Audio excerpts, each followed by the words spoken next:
नमस्कार, आप देख रहे हैं DW समाचार। स्वामी सहजानंद पुस्तकालय सभागार में किसान आंदोलन और स्वतंत्रता संग्राम के परिप्रेक्ष्य में स्वामी सहजानंद सरस्वती विषय पर व्याख्यान आयोजित। स्वामी सहजानंद पुस्तकालय सभागार में रविवार को किसान आंदोलन और स्वतंत्रता संग्राम के परिप्रेक्ष्य में स्वामी सहजानंद सरस्वती विशेषज्ञ एक विचार गोष्ठी एवं व्याख्यान कार्यक्रम का आयोजन किया गया। कार्यक्रम की शुरुआत स्वामी सहजानंद सरस्वती के चित्र पर पुष्पांजलि अर्पित कर की गई। कार्यक्रम का संचालन अरुण कुमार ने किया। इस अवसर पर चिंतक, विचारक एवं लेखक श्री राघव शरण शर्मा, संग्रहालय के कार्यकारी सचिव श्री गिरिजा बाबू, दिल्ली विश्वविद्यालय के प्रोफेसर डॉक्टर राहुल राज आर्यन, सामाजिक कार्यकर्ता एवं कार्यक्रम के मार्गदर्शक राजकिशोर शर्मा, रामकृष्ण परमहंस विद्यालय के निदेशक भोला बाबू तथा राम जीवन कुमार विशिष्ट अतिथि के रूप में उपस्थित रहे और सभी ने अपने विचार रखते हुए स्वामी सहजानंद सरस्वती के योगदान को विस्तार से रेखांकित किया। मुख्य वक्ताओं ने स्वामी सहजानंद सरस्वती के नेतृत्व में चल रहे किसान आंदोलनों, उनके संघर्ष और स्वतंत्रता संग्राम में उनके योगदान पर प्रकाश डाला। वक्ताओं ने बताया कि स्वामी जी न केवल एक आध्यात्मिक संत थे, बल्कि एक प्रखर समाज सुधारक और जननेता भी थे, जिन्होंने किसानों के अधिकारों के लिए आजीवन संघर्ष किया। कार्यक्रम में दिल्ली विश्वविद्यालय के छात्र सत्यप्रकाश, सामाजिक कार्यकर्ता बालाजी जयप्रकाश, चित्रंजन चैनपुरा, अनिल कुमार, रवि सहित कई गणमान्य श्रोता एवं नागरिक उपस्थित रहे।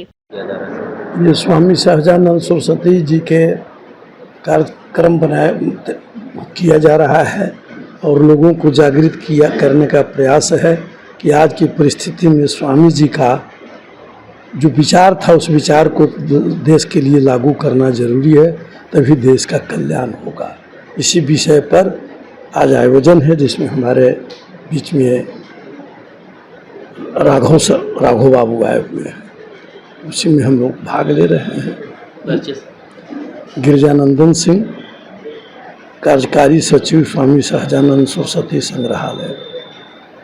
आयोजन किया जा रहा है और क्या जागृत किया जा रहा है सर? स्वामी सहजानंद सरस्वती को संस्थानिक इतिहासकारों ने किसान आंदोलन तक सीमित कर दिया है। रीजनल कहा, सबाल्टर्न कहा, सेक्टेरियन कहा, लेकिन Swami Sahajanand Saraswati war of peasantry, war of independence, war of liberation, किसान बगावत, राष्ट्रीय स्वाधीनता संग्राम और मुक्ति संघर्ष, किसान मजदूर, तीनों के आइडियोलॉग थे, फॉर्मुलेटर थे, एक्टिविस्ट थे, तीनों के सिद्धांतकार थे, सूत्रीकरण कार थे और संघर्षकार थे। उनके इस व्यापक रूप को सामंत विरोधी संघर्ष चलाकर साम्राज्य विरोधी संघर्ष को अग्रगति दिया, इसे वक्ता छिपा लेते हैं, लेखक छिपा लेते हैं। इसीलिए आज यह कार्यक्रम। परिचय आपका सर? मैं अभी तो लेखन का काम करता हूँ और मेरी बहुत सारी किताबें प्रकाशित है। स्वामी सहजानंद रचनावली हिंदी, अंग्रेजी में और सुभाष चंद्र बोस पर बहुत सारी मेरी किताबें हैं। इंडो चाइना वार पर भी है। यही परिचय। स्वामी सहजानंद सरस्वती के ऊपर एक कार्यक्रम आज इस सहजानंद संग्रहालय में रखा गया है।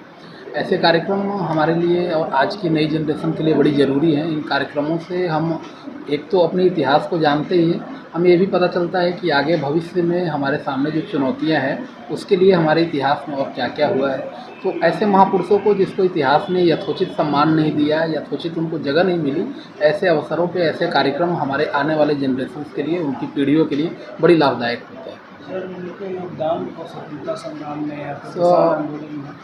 स्वामी जी का योगदान किसान आंदोलन में के लिए तो है ही, जग जाहिर है, लेकिन स्वामी जी ने स्वतंत्रता आंदोलन के जो बड़े लक्ष्य के लिए अपना योगदान दिया है। 1930 में जब देश में सविनय अवज्ञा का आंदोलन चल रहा था, तो गांधी जी के आह्वान पे स्वामी जी ने किसान आंदोलन को थोड़ी देर के लिए ठंडे बस्ते में डाल दिया। उन्हें ये लग रहा था कि ये जो है वो सविनय अवज्ञा के आंदोलन को थोड़ा सा डाइवर्ट कर सकता है। तो स्वामी जी बड़े उद्देश्य के लिए छोटे चीज़ों को कॉम्प्रोमाइज़ करने को तैयार थे। उन्होंने आज़ादी की बड़ी लड़ाई के लिए, जैसे आज़ादी की लड़ाई में हर समूह के अपने अपने इंटरेस्ट थे और हर समूह अपने अपने इंटरेस्ट के लिए आज़ादी के बेहतर लक्ष्य के साथ जुड़ा हुआ था। स्वामी जी किसानों के साथ तो थे ही, उनका बड़ा लक्ष्य था कि किसानों की दासता तब तक ख़त्म नहीं हो सकती जब तक कि हम विदेशी शासन की दासता को ख़त्म न कर लें। तो वो आज़ादी के बड़े लक्ष्य के साथ भी जुड़े हुए थे। सर, एक आखिरी सवाल, जिस तरह से स्वामी जी का योगदान, उस तरह से क्या स्वामी जी का नाम नहीं हो पाया, आपको क्या?